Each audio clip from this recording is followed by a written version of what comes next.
US President Donald Trump's so-called border czar, Tom Homan, has announced an end to the crackdown on immigration in Minnesota. The increase in ICE operations led to nationwide protests after two US citizens, Renee Good and Alex Pretty, were killed by ICE officers. Mr. Homan said Operation Metro Surge had resulted in many illegal immigrants who had committed violent crimes being detained for deportation. The crackdown began in late November, with 3,000 federal agents deployed across the city. Residents took to the streets in anti-ICE demonstrations, and tensions rose. Then, on January 7th, immigration officers fatally shot Renee Good, a 37-year-old mother. 2 weeks later, Alex Pretty, an intensive care nurse, was also shot multiple times. The US administration initially defended the killings, accusing the two Americans of impeding law enforcement operations.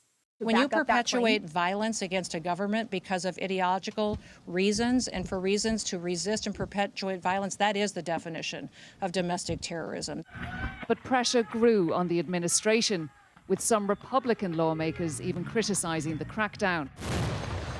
With polls showing growing opposition to the tactics among the American public, the White House changed course.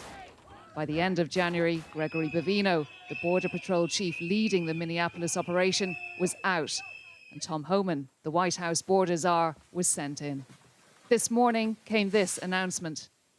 With that, in success that has been made arresting public safety threats and other priorities since this surge operation began, as well as the unprecedented levels of coordination we have obtained from state officials and local law enforcement, I have proposed, and President Trump has concurred, that this surge operation conclude. A significant drawdown has already been underway this week and will continue through the next week. While there remains strong support here for President Trump's election promise to deport immigrants, the violence of the past few weeks has left this nation shocked and divided. Yvonne Moriarty, News, New York.